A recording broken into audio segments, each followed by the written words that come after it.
Starting with the UPSC discussion.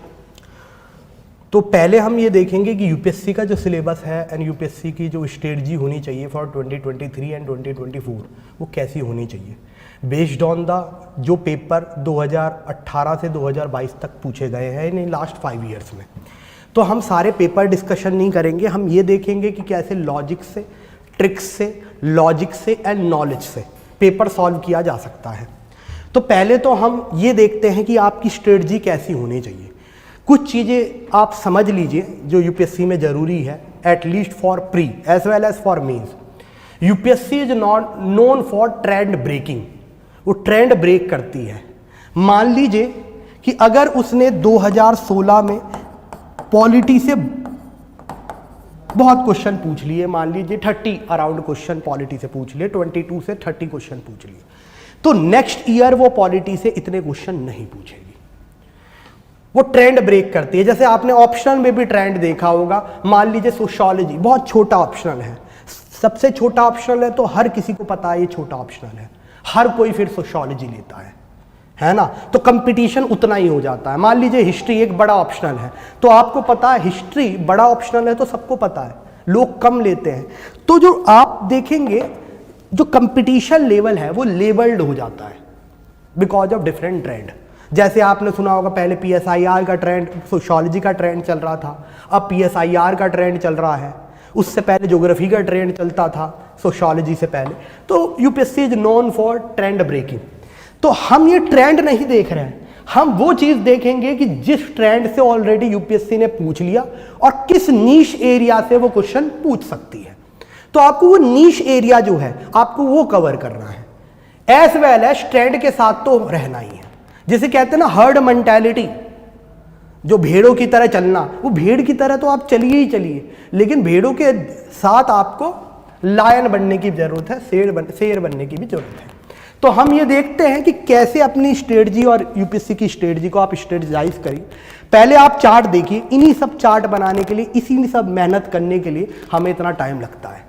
आप देखिए कि इतनी कम मैन पावर में भी वी आर डूइंग वंडरफुल। ये चार्ट्स बनाने आसान नहीं है। बच्चों से हम ये कहते हैं कि छोटा सा राइटअप लिख के दे दीजिए, एक 2 महीने में एक छोटा सा राइटअप एक वुमेन एम्पावरमेंट पे नहीं लिख पाएगा बच्चा, है ना। तो understand the pen we are covering with great detail.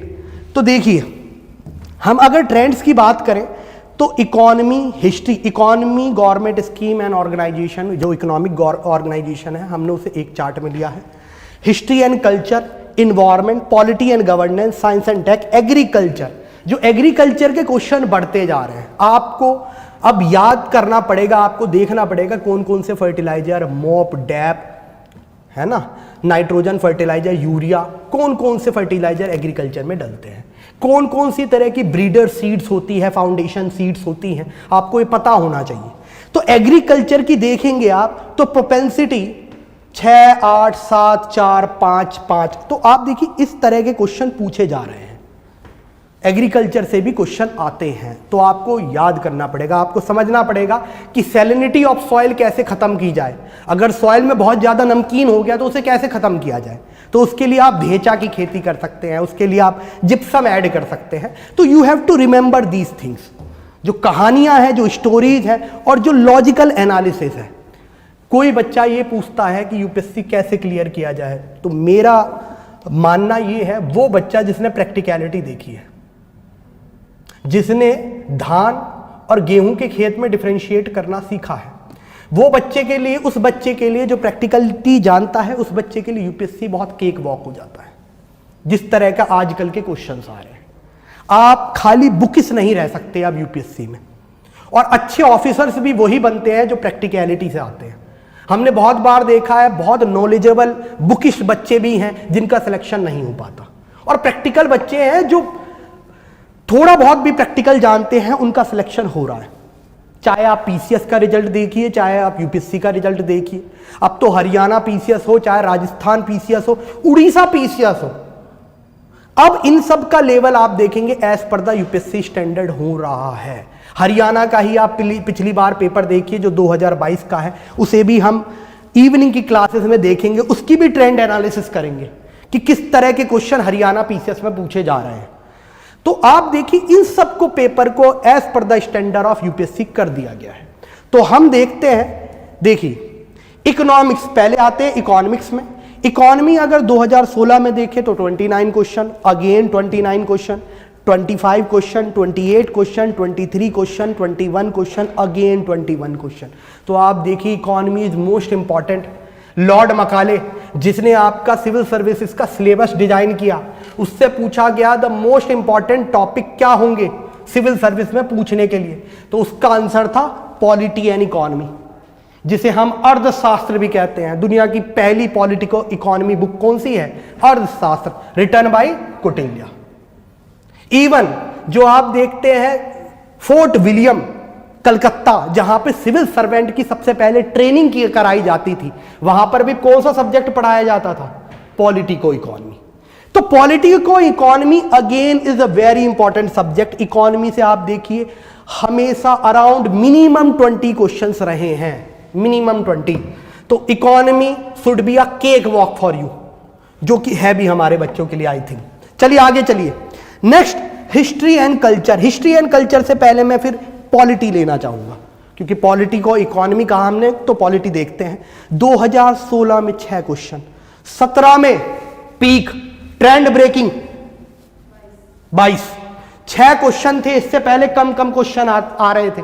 तो यूपीएससी सिविल सर्वेंट जो पेपर देते हैं, एस्पिरेंट पेपर देते हैं, एस्पिरेंट जो मैंडरीन्स हैं, उन्होंने सोचा पॉलिटी से क्वेश्चन ही नहीं आ रहे, लक्ष्मीकांत से काम चल जाएगा, है ना।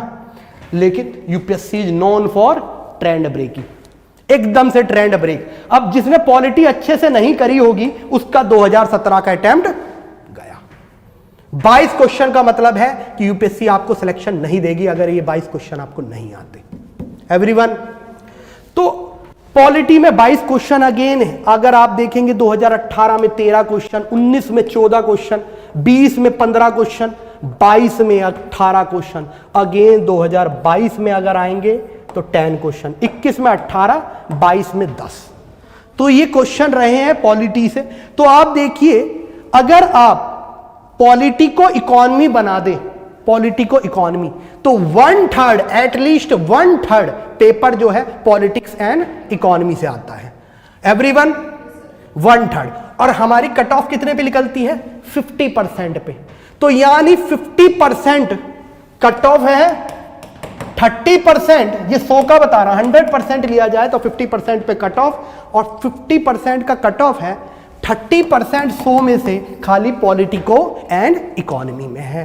एवरीवन, चलिए नेक्स्ट ट्रेंड हम देखते हैं। एवरीवन, अब हम आते हैं हिस्ट्री एंड कल्चर पे।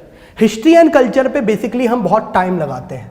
मेरा आपसे कहना है कि particularly history and polity conceptual understanding की जरूरत है as compare to factual understanding की।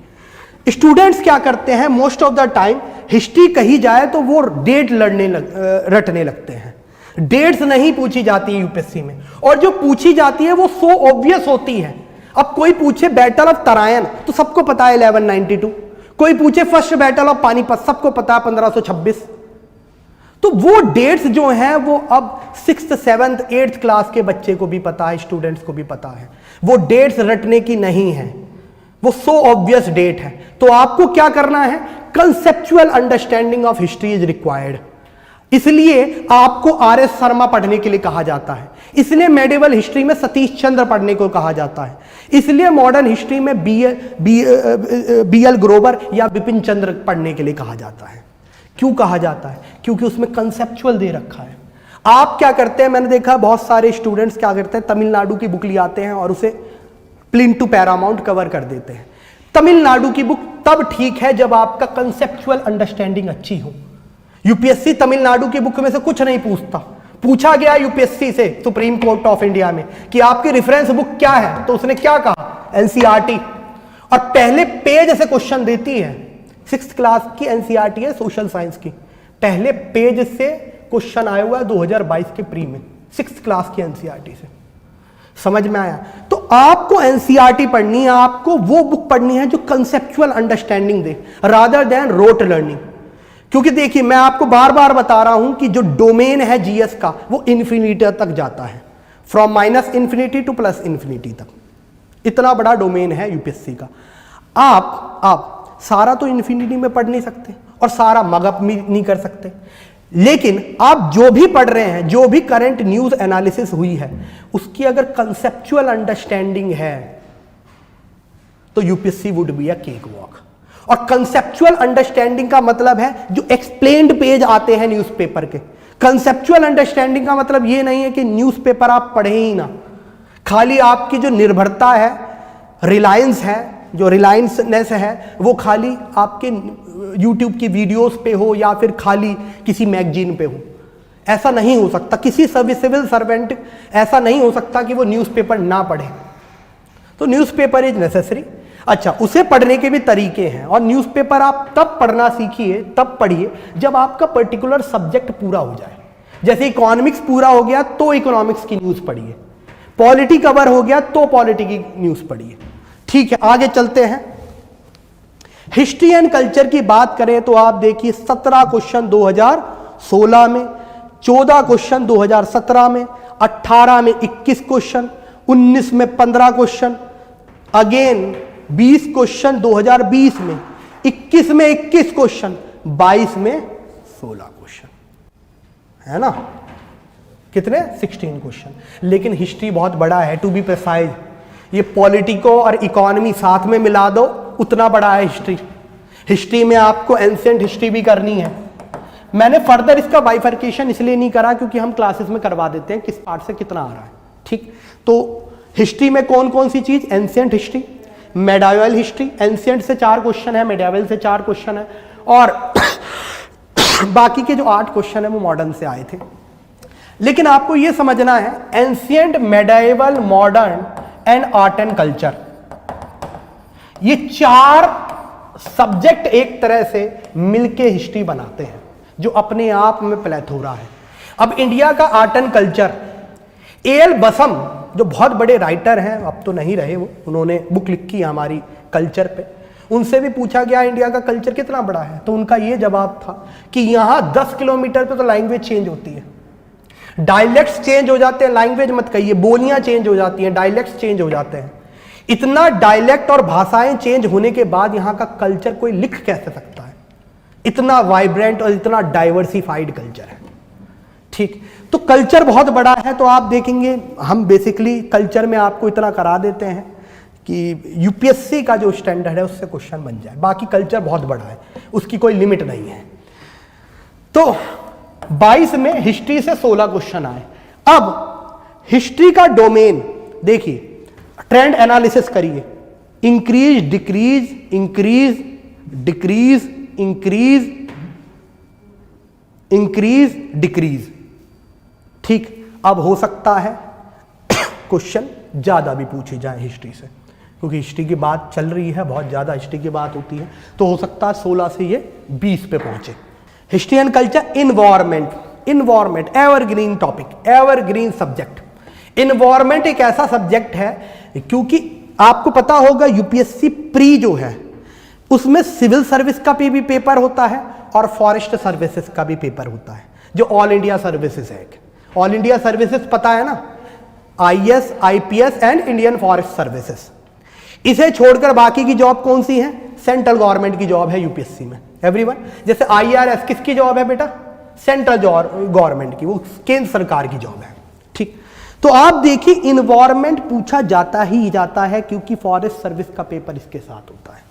तो देखें इन्वायरमेंट बात करें, 2016 में 21 क्वेश्चन, 17 में 14 क्वेश्चन, 18 में 12 क्वेश्चन, 19 में 21 क्वेश्चन, 20 में 15 क्वेश्चन, अगेन 21 में 21 क्वेश्चन, 22 में 18 क्वेश्चन। मिनिमम 15 से तो ज्यादा ही क्वेश्चन आते हैं, 15। और ये कोई एक्सेप्शन ईयर है, उस एक्सेप्शन को नहीं देखेंगे, लेकिन minimum average questions are 15। Such a important topic. और इन्वायरमेंट सबको पता है इतना बड़ा नहीं है, बहुत छोटा है, क्योंकि ये सब्जेक्ट ही 1990s में आया है। 1990s से पहले तो इंडिया में कोई बात भी नहीं सोचता था कि नेचर को हमें प्रोटेक्ट करना पड़ेगा। उसे तो ऐसा लगता था कि नेचर एक्टिव एजेंट है, यानी नेचर डिसाइड करती है और आदमी तो बस डिटर्मिनेंट है। नेचर डिसाइड करती है, आदमी काम करता है। लेकिन 1990s के बाद ये कंसेप्ट चेंज हुआ कि आदमी भी क्या है, एक्टिव एजेंट है। तो नेचर की हम बात करने लगे। आपको पता होगा एनसीईआरटी फुल फ्लेज इन्वायरमेंट की बुक आज भी नहीं छापती है, एवरीवन, है ना, आज भी नहीं छापी उसने। तो आपको पता है इन्वायरमेंट बहुत छोटा सब्जेक्ट है और इसमें स्कोर करना रिलेटिवली आसान है, एवरीवन। और इतनी टेक्निकलिटी नहीं है। आप जो टेक्निकलिटी की बात करते हैं, अगर फिलोसफिकल डिस्कोर्स कंप्लीट हो तो इतनी टेक्निकलिटी कभी नहीं रहेगी, और वो टेक्निकलिटी पूछी नहीं जाती है। हम क्वेश्चन पेपर अभी देखेंगे, यू विल सी कोई टेक्निकलिटी ही नहीं है, only logic is required, everyone. चलिए, तो इन्वायरमेंट देखा हमने, पॉलिटी देखा। Next science and tech. Science and tech again humanity वाला बच्चा इससे डर जाता है, साइंस एंड टेक। लेकिन मैं आपको बताऊं, साइंस एंड टेक के ऐसे क्वेश्चन आते हैं कि वो आईआईटीएन के लिए भी और जो जीएनयू से जिसने सोशियोलॉजी की डिग्री ली है उसके लिए भी, दोनों के लिए सेम प्लेटफॉर्म बनाती है। क्योंकि आईआईटी जो क्वेश्चन साइंस एंड टेक में पूछे जाते हैं उनसे आईआईटी का कोई लेना देना नहीं है, लिटरली। अब आप सिविल इंजीनियर है तो यंग्स मॉडुलस पढ़ेंगे, अब वो यूपीएससी में नहीं पूछा जाता। मैकेनिकल है तो स्टीम इंजन पढ़ेंगे, पेट्रोल इंजन पढ़ेंगे, डीजल इंजन पढ़ेंगे, कारनोट साइकिल पढ़ेंगे, इसका कोई मतलब नहीं है यहां पर। आप इलेक्ट्रिकल इंजीनियर है तो रेजिस्टेंस पढ़ेंगे, आईसी पढ़ेंगे, ट्रांसफार्मर्स पढ़ेंगे, इसका कोई मतलब नहीं। इलेक्ट्रॉनिक्स में है तो एनालॉग पढ़ेंगे, डिजिटल पढ़ेंगे, नैंड गेट, एंड गेट, और गेट क्या होता है ये पढ़ेंगे, कोई मतलब नहीं है, नहीं पूछा जाता। आप बायोटेक इंजीनियर हैं तो आप डिफरेंट टेक्नोलॉजी पढ़ेंगे, क्रिस्पर कैस9 पढ़ेंगे और ये पढ़ेंगे। इनसे क्वेश्चन आते हैं, लेकिन वो भी बहुत सबाल्टन लेवल के, बहुत हम्बल लेवल के, जो कोई भी कर सकता है। हम देखेंगे कैसे होगा ये, कोई भी कर सकता है। तो साइंस एंड टेक ऐसा एक पोर्शन है जिसमें नंबर हमारे 10 अगर क्वेश्चन आए तो आराम से 8 क्वेश्चन हम आराम से कर सकते हैं, नो डाउट अबाउट इट। और इवन ह्यूमैनिटी का बच्चा भी, ह्यूमैनिटी का भी, तो आप इसे इतना हार्ड एंड फास्ट नहीं लेना है। साइंस के क्वेश्चन सच में बहुत बेसिक आते हैं, तो it can be done. Next agriculture, बेटा एक बजलिंग टॉपिक है, धीरे धीरे जो बसलिंग कहते हैं ये इंक्रीज हो रहा है इसका डोमेन। आपको पता है इवन किसान आंदोलन हुए थे, 3 जो कानून थे जो गवर्नमेंट लॉ लेके आई थी उसके अगेंस्ट। तो तब से भी और उससे पहले से भी एग्रीकल्चर बड़ा इंपॉर्टेंट रहा है। क्यों इंपॉर्टेंट है? देखिए, एग्रीकल्चर इंडिया की जीडीपी में यानी सकल घरेलू उत्पाद में 17% कंट्रीब्यूट करता है, लेकिन इस 17% पर 45% इंडिया की पॉपुलेशन डिपेंडेंट है। यानी हम इंडिया की पूरी जीडीपी 100 रुपए मान ले तो उसका 17 रुपए खाली एग्रीकल्चर के पास है, और इसमें 45% पॉपुलेशन डायरेक्टली डिपेंडेंट है, और इनडायरेक्टली तो बहुत कोई है, इनडायरेक्टली तो 55% से ज्यादा है। तो इतनी कम आय और इतनी ज्यादा पॉपुलेशन, कितनी पॉवर्टी कंसंट्रेटेड है इसमें। यानी हमें पॉवर्टी इरेडिकेशन करना है, गरीबी का उन्मूलन करना है, गरीबी हटानी है, तो सबसे इंपॉर्टेंट क्या है पढ़ना? एग्रीकल्चर। आप एग्रीकल्चर की प्रॉब्लम नहीं जानते, सुधार क्या दोगे? मिनिस्ट्री में बैठे हो एसी के चैम्बर में, धान और गेहूं का खेत दिखा दिया जाए तो डिफरेंशिएट ना कर पाओ, तो आप क्या पॉलिसी बनाओगे इस देश के लिए, उस समाज के लिए?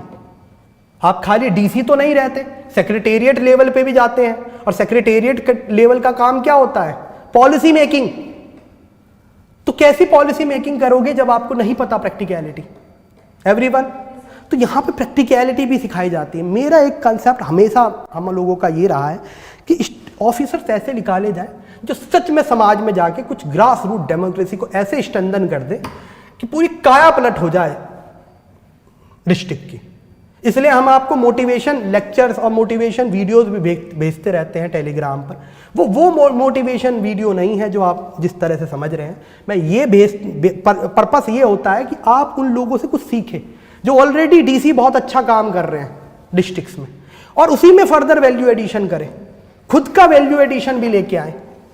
चलें आगे। एग्रीकल्चर के बाद again geography geography geography geography geography increase to 12. Now geography will again increase. समझ में आया? Geography portion will again increase, क्योंकि देखिए ज्योग्राफी पढ़नी छोड़ ही दी है बच्चे ने. It will boost like this. Haryana PCS में जो 100 क्वेश्चन आए उसमें से 22 से 23 क्वेश्चन खाली ज्योग्राफी के. समझ में आया? कितने? 22 से 23 क्वेश्चन. और अभी देखिए यूपीएससी में ज्योग्राफी ऑप्शन कैसे इंक्रीज हो रहा. तो अगेन ज्योग्राफी विल इंक्रीज. तो आपको याद रखना है ज्योग्राफी इज इंपॉर्टेंट टॉपिक. ये वो नीश एरिया है जिसमें यूपीएससी ट्रेंड इंक्रीज कर रही है. देख रहे हो ना ट्रेंड इंक्रीज होगा अभी. समझ में आया? एकदम से होता है.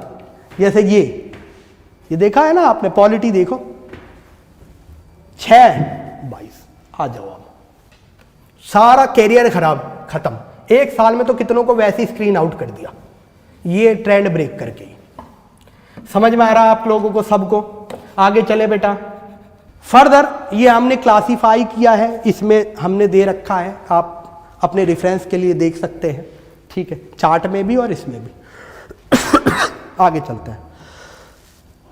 अब सबसे बड़ी प्रॉब्लम किसी यूपीएससी सिविल सर्वेंट के लिए होती है करंट अफेयर्स कैसे करें. ये सबसे इंपॉर्टेंट प्रॉब्लम है. मैं आज ये सेशन क्यों ले रहा हूं? क्योंकि मुझे लगता है आज के बाद ये हम सेशन नहीं ले पाएंगे, क्योंकि आपको पता है यूपीएससी 2023 आ गया और यूपीएससी 2024 वाले जो हैं उनको आज से ही लगना पड़ेगा, वरना उनका पेपर नहीं क्लियर होगा. कॉमन सेंस है ना? यूपीएससी में आपको मेहनत करनी पड़ेगी बेटा. तो करंट अफेयर्स की बात करें तो करंट अफेयर्स 3 तरह से हमने डिवाइड करे हैं, किस तरह से क्वेश्चंस करंट अफेयर्स के पूछे जाते हैं. और आपको अपनी करंट अफेयर्स की मोडस ऑपरेंडाई यानी वे ऑफ वर्किंग कैसे रखनी है. ठीक, तो सबसे पहले हम करंट अफेयर्स में देखते हैं. हमने पिछले 5 सालों को कवर करा है. ठीक है, क्योंकि इससे ज्यादा एनालिसिस के लिए हमें टाइम चाहिए था जो रिलेटिवली हमें कम मिला है, तो इसलिए 5 साल की एनालिसिस देख रहे हैं बेटा. हम 5 साल की एनालिसिस में देखें और ये ओवरऑल एनालिसिस है, डोंट वरी अबाउट इट. 2018 में 3 तरह के क्वेश्चंस करंट अफेयर्स में पूछे जाते हैं. 2018 में पहले तरीके के क्वेश्चंस जो थे वो 51 पूछे गए. अब आप कहेंगे 51 कैसे? करंट अफेयर्स तो इतने आते नहीं. मैं कहूंगा डिफरेंट तरीके से करंट अफेयर्स आते हैं. एक है बेसिक फंडामेंटल टाइप के करंट अफेयर्स, यानी कोई चीज करंट अफेयर्स में चल रही है, उससे लिंक कोई फंडामेंटल आपसे पूछ लिया जाए. जैसे गवर्नमेंट ने इनकम टैक्स अमेंडमेंट रूल करे और उसमें प्रोविजन करा कि रेट्रोस्पेक्टिव टैक्सेशन यानी टैक्सेशन जो बैक डेट से लगता है वो नहीं लगेगा. तो यूपीएससी ने क्वेश्चन पूछ लिया कि डायरेक्ट ट्रांसफर्स क्या है. समझ में आया? चलो करंट अफेयर्स में 3 तरह के क्वेश्चन. पहले फंडामेंटल टाइप के. फंडामेंटल मतलब ऑलरेडी टॉपिक चल रहा है डोमेन में, उससे रिलेटेड क्वेश्चन पूछ लिए गए. जैसे insolvency and bankruptcy code of India already चल रहा है, उससे रिलेटेड कोई क्वेश्चन पूछ लिए. मान लीजिए आरबीआई हमारी रुपी जो है डेप्रिशिएट कर रही है, नीचे जा रही है, तो नीर और रीर का क्या कंसेप्ट है. मान लो बैंकिंग में प्रॉब्लम्स चल रही है, तो एनपीए क्या होता है. एक छोटा सा कॉलम आएगा एनपीए का न्यूज़पेपर में, उस एनपीए पे क्वेश्चन बना देगी यूपीएससी. तो ये वो करंट अफेयर्स हैं जो कि फंडामेंटली लिंक्ड है, यानी current affairs with static. Everyone static के साथ लिंक्ड है. तो ऐसे करंट अफेयर्स 2018 में 51 आए, फिर 2019 में 43 आए, 2020 में 53 आए, 21 में 72, 22 में 47, यानी 50% क्वेश्चन कैसे आते हैं? Currently linked fundamental. लोग पूछते हैं, बच्चे पूछते हैं, सर ये स्टैटिक तो बहुत सारा है, इसकी तैयारी कैसे करें? इसलिए मैं कहता हूं न्यूज़पेपर पढ़ते रहो. जब आप न्यूज़पेपर 1 साल के पढ़ते हैं तो आपको पता चल जाता है कौन से करंट अफेयर्स के ऊपर स्टैटिक पढ़ने हैं. और हम यही तो करते हैं न्यूज़ एनालिसिस में. देखा होगा आपने, न्यूज़ ले आते हैं और उसकी स्टैटिक एनालिसिस और करंट एनालिसिस करते हैं. The same. बिकॉज क्यों करते हैं ये? बिकॉज वी नो कि जो फंडामेंटल क्वेश्चंस हैं they are asked in highest percentage. Everyone, next बेटा, करंट अफेयर्स 1 ईयर साइकिल के जो होते हैं टिटबिट्स टाइप के, है ना। कैसे टिटबिट्स टाइप के? बेसिक फंडामेंटल क्वेश्चंस कैसे हैं? जैसे आपने देखा होगा कि कोई चीज बहुत न्यूज में रही है, मान लीजिए, या फिर हम देखा होगा कोई स्पोर्ट्स चल रहा है, जैसे स्पोर्ट्स टाइप के क्वेश्चन यूपीएससी पूछ लेती है। 2022 में स्पोर्ट्स से भी क्वेश्चन पूछे, खेलों से। जैसे आप देख सकते हैं यूपीएससी अगर बैंकिंग बोर्ड ब्यूरो न्यूज में है तो उससे पूछ लेगी बैंकिंग बोर्ड ब्यूरो क्या होता है। तो यानी एक साल के जो करंट अफेयर्स की साइकिल है, जो आपकी most of the coaching centre जिस मटेरियल को कवर करते हैं वो ये है बेटा, करंट अफेयर्स 1 ईयर साइकिल वाला। ठीक, most of the coaching centre जो कवर करते हैं। इसमें कितने क्वेश्चन आते हैं? 2018 में 13 क्वेश्चन, 2019 में 9 क्वेश्चन, 2020 में 1, 2021 में 7, 2022 में 14 क्वेश्चन। और इस 14 क्वेश्चन में हमने आईआर के जो क्वेश्चन पूछे गए थे वो भी डाल दिए हैं। समझ में आया? तो 2022 में थोड़ा ज्यादा पूछा गया, 14 क्वेश्चन। लेकिन अगर आप देखेंगे करंट अफेयर्स D1 साइकिल जो है, यानी एक साल की साइकिल है, उससे रिलेटिवली क्वेश्चंस आर लेस। ठीक, लेकिन इसका मतलब ये नहीं है आप इसे छोड़ के चले जाएं। यूपीएससी में एक एक मार्क्स बड़ा इंपॉर्टेंट होता है और ये क्वेश्चन रिलेटिवली बहुत आसान होते हैं क्योंकि ये मैगजीन में दे रखे हैं, कोई भी पढ़ रहा है और कोई भी दे आ रहा है पेपर। तो ये वाले क्वेश्चन हर कोई करेगा, तो आप इसे गलत नहीं करेंगे। जो हर कोई कर रहा है उसे गलत करेंगे तो आप बहुत पीछे हो जाएंगे। एवरीवन, तो ये क्वेश्चन तो ठीक करने ही कर रहे हैं। अच्छा, इसे कहां से तैयारी करें? मैं कहूंगा इंडिया में इतने कोचिंग सेंटर हैं, सबके मंथली मैगजीन आती है, किसी की भी मंथली मैगजीन पढ़ लो, हो जाएगा। समझ में आया? मैं इस लेवल पे नहीं पढ़ाता। क्यों नहीं पढ़ाता? क्योंकि सिंपल सी बात है, ऑलरेडी लोग कर रहे हैं, उन्हें भी थोड़ा मौका मिलना चाहिए। एवरीवन, तो ये वाले करंट अफेयर्स किसी भी मैगजीन से कर लो, हम भी नोट्स देते हैं, बाहर वाले भी देते हैं। Do from wherever you want to do. ठीक, नेक्स्ट तरह के टॉपिक जो अगेन काफी इंपॉर्टेंट है वो है कंटेम्पोररी इश्यूज से। कंटेम्पोररी इश्यूज जैसे यूनिफॉर्म सिविल कोड आज से कंटेम्पोररी इश्यूज है। जब से ये कॉन्स्टिट्यूशन बना था तब से बात हो रही है यूनिफॉर्म सिविल कोड आना चाहिए। कंटेम्प्ट ऑफ कोर्ट एक्ट 1971 कि अगर आपने कोर्ट की अवमानना करी तो सुप्रीम कोर्ट और हाई कोर्ट आप पे कंटेम्प्ट ऑफ कोर्ट की प्रोसीडिंग चला सकता है। ये सब कैसे टॉपिक है बेटा? कंटेम्पोररी, चलते रहते हैं। जैसे एंटी डिफेक्शन, दल बदल, कैसे टॉपिक है वो? Contemporary issues. ये पूछे ही पूछे जाएंगे, कभी कुछ पूछा जाएगा, कभी कुछ पूछा जाएगा। इसके लिए आपको लास्ट 2 से 3 साल के करंट अफेयर्स पता होने चाहिए। एटलीस्ट 3 साल में क्या हो रहा है ये आपके कंसाइन में होना चाहिए। तो ये कंटेम्पोररी इश्यूज जो है हम अपनी क्लास जो चलती है उसी में कवर कर देते हैं। मान लीजिए कोई टॉपिक वाइज एनालिसिस, इसी को कहते हैं कंटेम्पोररी इश्यूज को।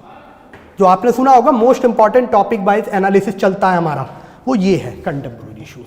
चलें आगे बेटा एवरीवन। तो these are some synopsis drawn from the UPSC trend and these questions have been asked from 2018 to 2022। आगे चलते हैं हम। अब हमारी मोडस ऑपरेंडी पेपर सॉल्व करने की कैसे होगी, यानी जो हम टिप्स ट्रिक्स एंड नॉलेज की बात कर रहे हैं, लॉजिक की बात कर रहे हैं, उसके बेसिस पे क्वेश्चन कैसे सॉल्व किया जाए। ठीक, चले आगे एवरीवन।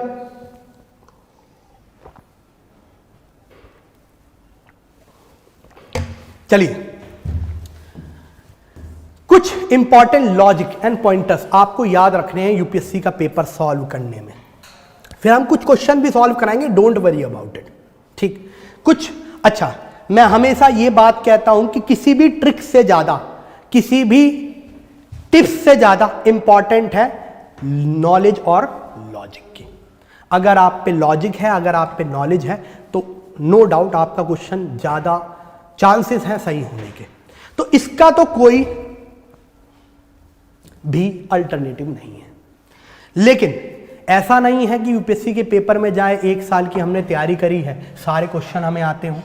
इवन जो टॉपर होता है वो भी सिलेक्शन से पहले ये कहता है मुझे तो पता ही नहीं है मेरा होगा कि नहीं होगा, और जब सेलेक्ट हो जाता है तो आपने सुना होगा ये कहते हुए मुझे तो पता है मेरा हो ही जाता है ना।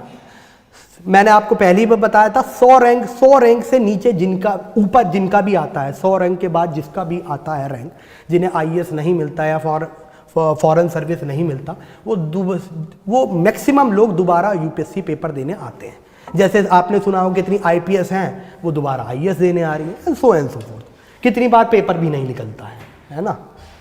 तो मैं बार बार ये कहूँगा कि लॉजिक और ट्रिक जो है ये आप जान के रखिए, क्योंकि पेपर सॉल्विंग में काम आएगी। लेकिन नॉलेज इज प्राइम, ज्ञानवाद, जैसे हमारे वेदांत में ज्ञानवाद कहते हैं, आपने सुना होगा उपनिषद इज ज्ञानवाद, वेदांत इज ज्ञानवाद, है ना। चलिए आगे चलते हैं। सबसे पहली ट्रिक और टिप्स, इसमें ट्रिक्स भी हैं टिप्स भी हैं एवरीवन। यही नहीं कहना ट्रिक्स कुछ बता दो, ऐसी कोई ट्रिक नहीं होती है, कोई अलादीन का जादू नहीं है ये एवरीवन। तो पहली ट्रिक है जब ऑल स्टेटमेंट जैसे हार्श स्टेटमेंट टाइप के ऑप्शंस आए तो ऑल स्टेटमेंट रिलेटिवली गलत होते हैं, ह्यूमैनिटी में पर्टिकुलरली।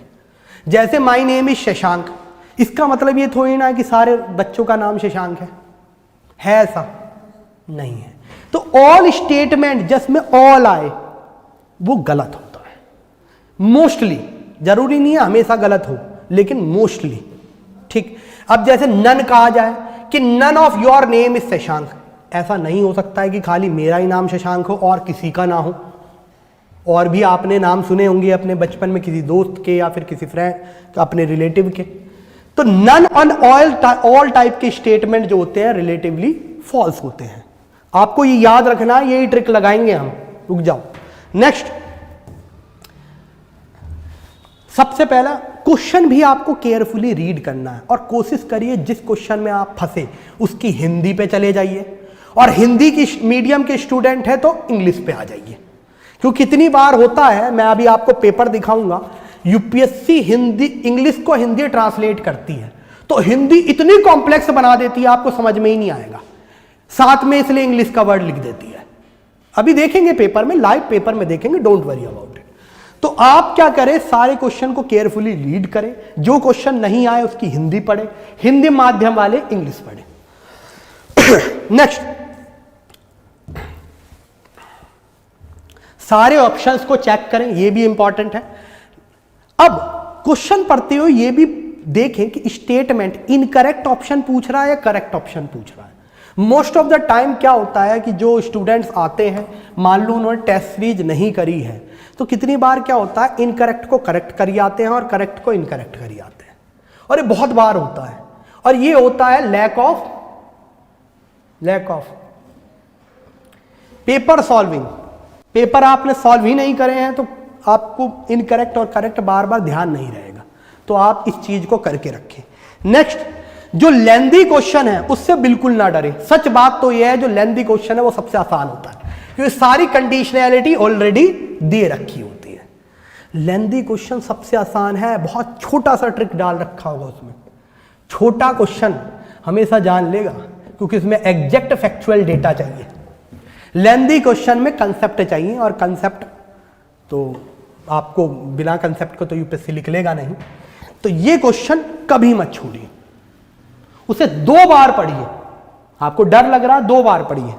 नेक्स्ट आइए, आप कभी भी एक्सट्रीम वर्ड्स हो, जैसे मैंने आपको पहले ही कहा, ओनली हो, ऑलवेज हो, ऑल हो, नेवर हो, टोटली हो, ये सब इनकी प्रोबेबिलिटी रोंग होने की बहुत ज्यादा होती है क्योंकि ह्यूमैनिटीज में हम इतनी एक्सट्रीमिटी की बात नहीं करते। जैसे मैं ये कहूं,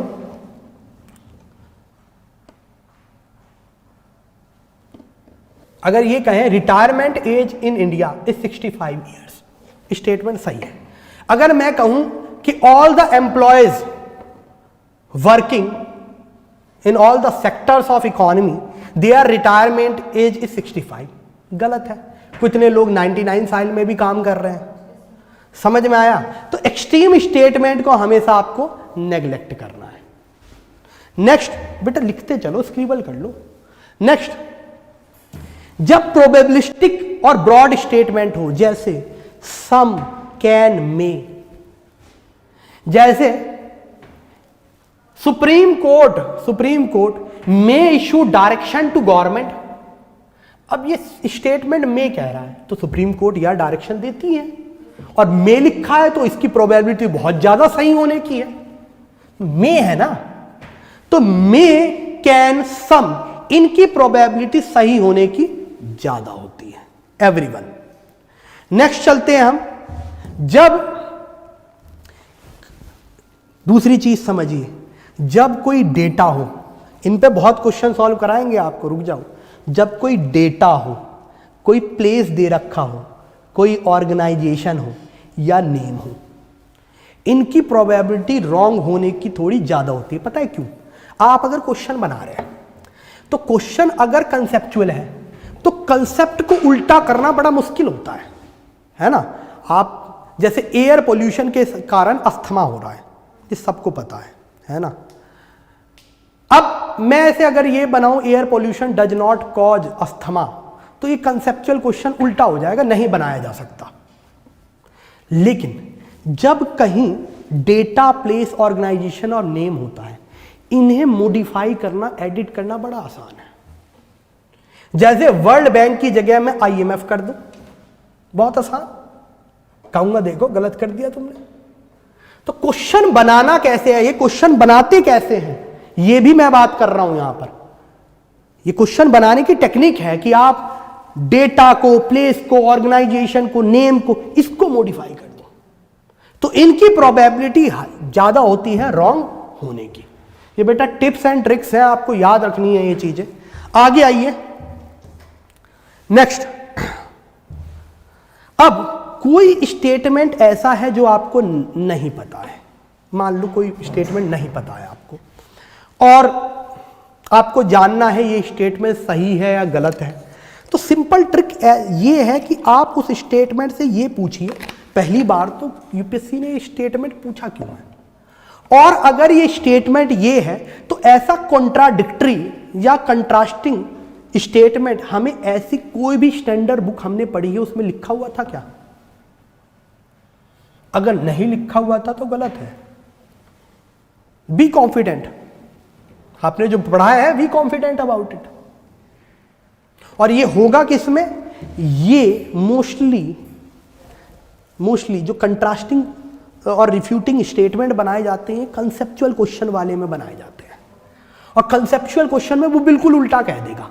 जैसे हाई प्रेशर पे बारिश नहीं होती, वो लिख देगा हाई प्रेशर पे बारिश होती है, या फिर ये लिख देगा लो प्रेशर पे बारिश नहीं होती। अब आपको ये बुक में आपने कहीं पढ़ा है लो प्रेशर पे बारिश नहीं होती? नहीं पढ़ा है, तो स्टेटमेंट इज फॉल्स।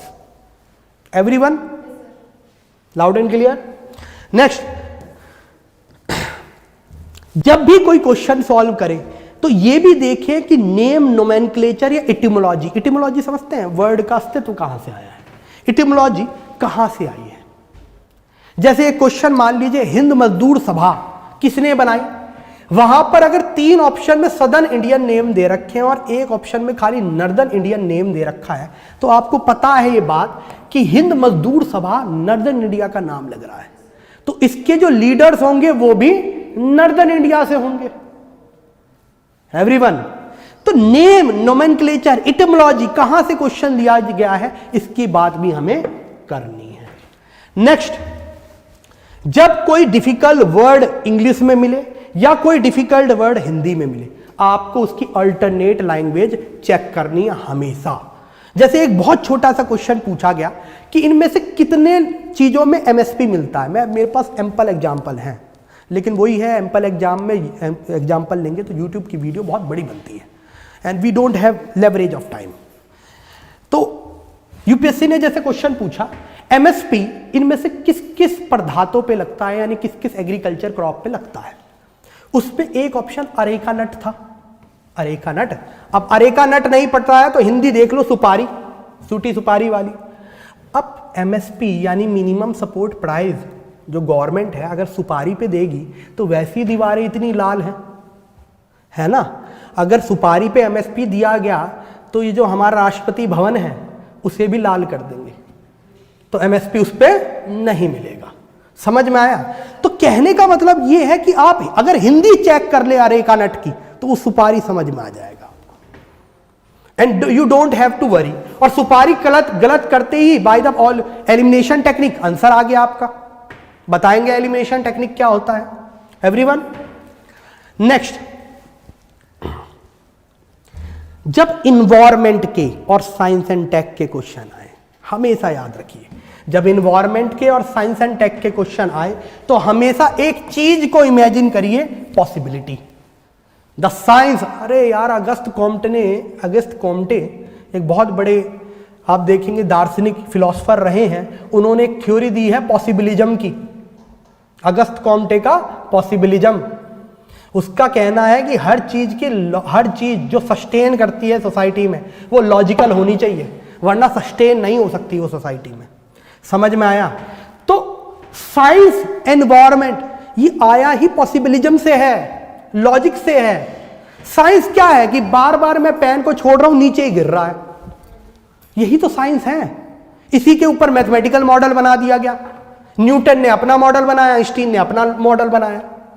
तो साइंस इज पॉसिबिलिटी। तो आपको हर जो भी साइंस एंड टेक एनवायरमेंट के क्वेश्चन है उसमें क्या सर्च करना है, पॉसिबिलिटी।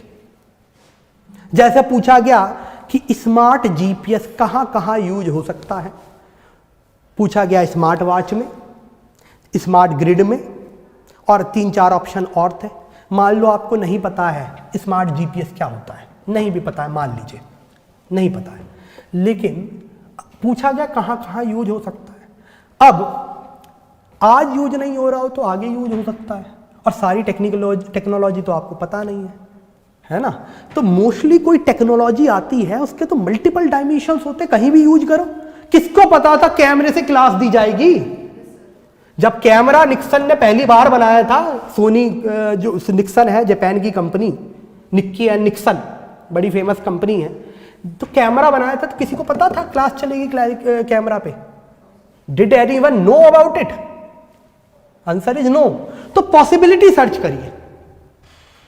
नेक्स्ट आइए, यह भी ध्यान रखना है कि यूपीएससी जब क्वेश्चन फंस जाए किसी में तो ये पूछिए यूपीएससी ने पूछ ही क्यों लिया, और why to from a civil servant, एक सिविल सर्वेंट जो सिविल सर्विस का पेपर देने आ रहा है उससे ये क्वेश्चन क्यों पूछा गया।